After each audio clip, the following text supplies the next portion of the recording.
सो 100% diet का एक बहुत इंपॉर्टेंट रोल है लाइफ में, लेकिन मैं आप एक रियलिस्टिक बात करता हूँ आपके सामने। क्या सिर्फ कैलोरीज कम करने से किसी का वजन कम हो सकता है? आंसर है नहीं। और वो क्यों, उसको समझने के लिए एक सिंपल सा एग्जांपल हम लेते हैं।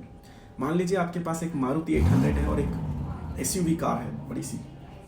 दोनों का माइलेज अलग है, दोनों की रिक्वायरमेंट अलग है। मारुति 800 100 किलोमीटर जाने के लिए 50 लीटर ही पेट्रोल यूज़ करेगी और एसयूवी 100 किलोमीटर जाने के लिए हो सकता है 80 लीटर पेट्रोल यूज़ करे। एग्जाम्पल दे रहा हूँ, पर्सनली मत लीजिएगा।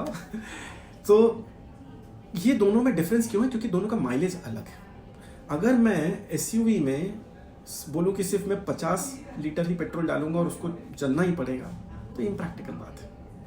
तो अब हम रियलिस्टिक की बात की तरफ आते हैं।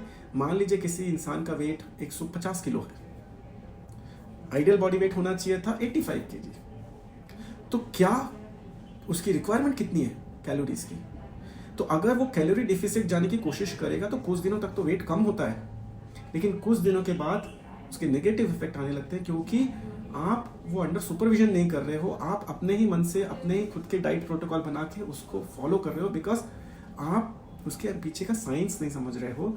आप सिर्फ, आपके दिमाग में एक ही चीज़ है कि मुझे वेट लॉस करना है।